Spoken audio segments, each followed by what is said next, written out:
In our first story, the Minister of the Interior, Ambrose Derry, has ordered for a probe into a fire that gutted the Amansan TV, a subsidiary of the group Indum, as well as properties belonging to Amansan TV and BTA being destroyed in a fire that razed the building down, located inside the Coconut Grove Hotel here in Accra. Mr. Derry says the report, which should reach him by close of today, will help prevent such accidents or incidents in the future. On Monday, I expect a full investigation and report on this matter. What I've heard is that fire tenders came and ran short of water, portraying a hopeless situation. I'll run an explanation to that. They've given me a preliminary explanation. For now, I'm observing what is happening on the ground. They say they've got some fire tenders in the yard of the immigration headquarters to make sure it doesn't spread. I myself thought that some fire tenders should have been positioned inside.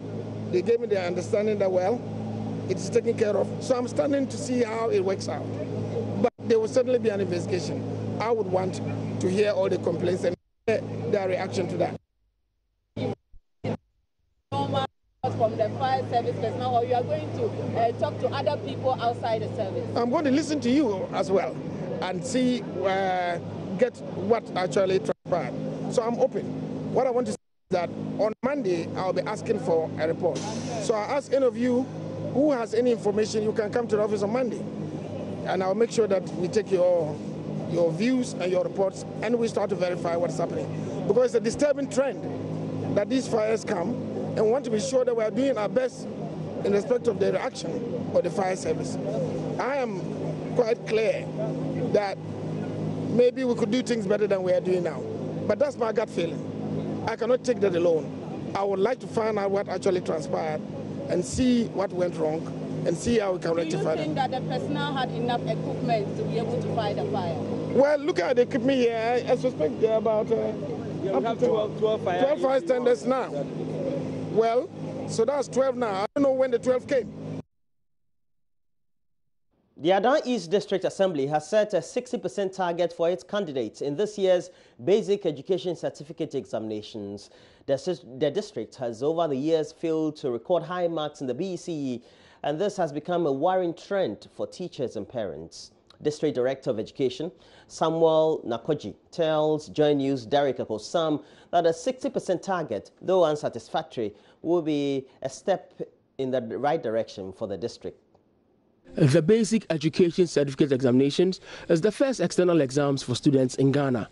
Students who underperform in this exam usually fail to progress to the senior high school level. The introduction of the research system for these candidates appears to have little impact on performance of the students in the Adan East District. District Director of Education in the area says his outfit has put measures in place to ensure standards improve. Adan East, we want to come up. We want to come up the ladder. And so we are putting measures in place so that we meet that target. In fact, we are writing the mock on the very day of reopening.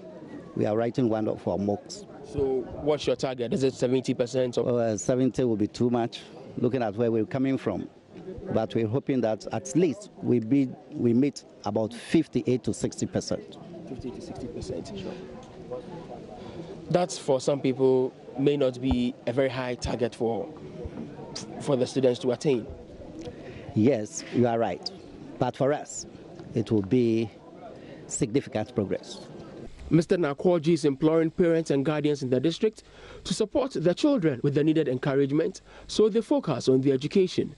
Yeah, we are planning to do it differently. Okay. How different? And that is bringing all stakeholders on board, so that everybody contributes his or her quota to the development of education in the district. We are bringing parents, past students, the school management committees, the parent-teacher associations, everybody that has something to do with education. Some of them will have to monitor the progress of the school. Some of them will have to give speeches to the children. Role models will have to talk to them. There will be career development programs in the schools.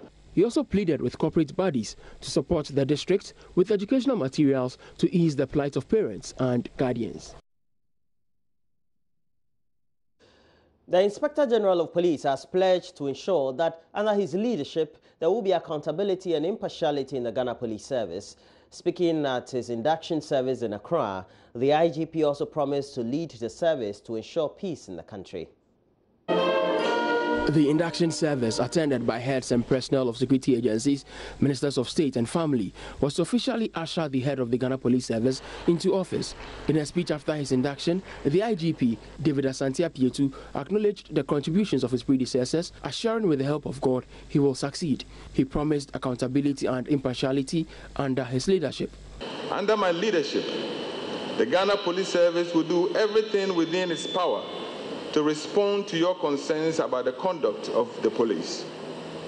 We will ensure that there is accountability at all levels in the Ghana Police Service, and our police officers will be held to the highest standards of integrity. The communities that we serve must come to rely on the police as protectors of their rights. This is the only basis upon which we can build respect and mutual trust between the people of Ghana and the police who serve them. He also acknowledged the need for developing operational strategies to improve the service. We must continue to use the force multipliers of technology and intelligence-led and community policing to make us more efficient and effective. But we must also be prepared to make changes in our way of thinking and our modus operandi that will result in the transformation of our organizational culture to achieve our vision to become a world-class police organization capable of delivering planned, democratic, protective, and peaceful service up to the standards of international best practices.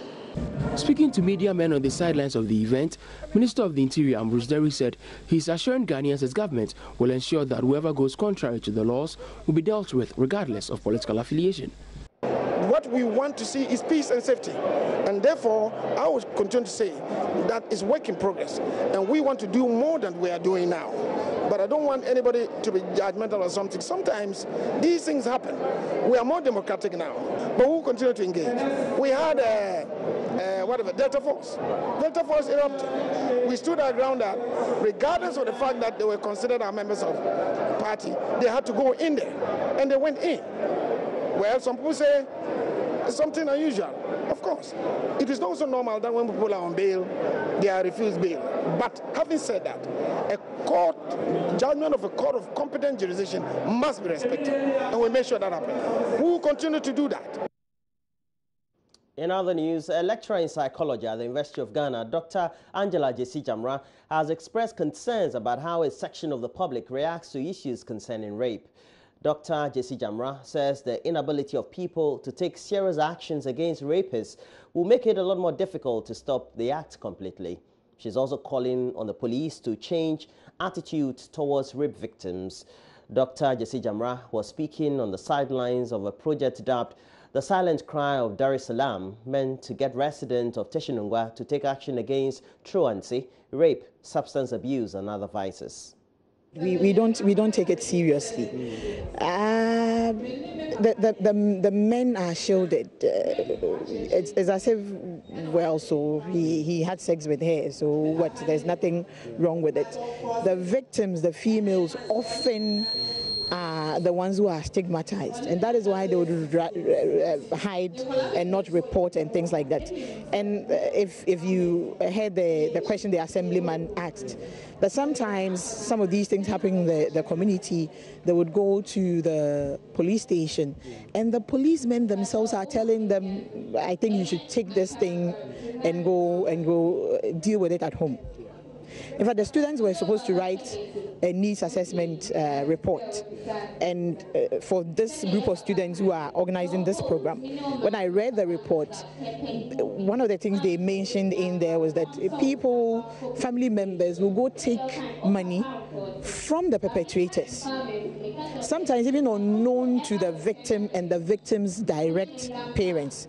Most of them, it's the victim and the mother who is sidelined, you know, and sometimes it's this rape is incestuous, like it's a family member who committed it. So we want to protect the family name, sort of, so nothing is said about it, and it's so we treat it lightly. That's the truth of the matter. We treat it lightly, so people get away with it, and they are likely to do it again. And because people don't report, there really is no evidence to deal with the perpetrator. Okay, and the policemen themselves, I think they need sensitization, you know, to take these things serious. Sometimes you go there and then you report, and sometimes it's as if it's the victim who put themselves in the situation to get raped. An assemblyman for the area, Al-Hassan Tahiru, also speaking about what he's doing to help stop the various societal issues, raised concerns in the study. We are making this community education.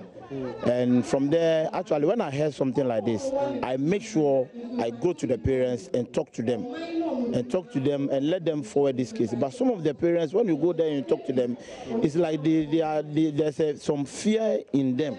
So they don't want to even to go forward. Then they will tell you, oh, honorable, so the thing disturbs us. So sometimes we need to bring these people out, to the people to come and educate the people. In other news, President Akufo-Addo has been made a sub-chief of the English Alata traditional area here in Accra. The honor, according to the paramount chief of the area, Ni Kojo Babio V, is to commend President Akufo-Addo for his commitment towards developing the Greater Accra region, especially Jamestown and its environs.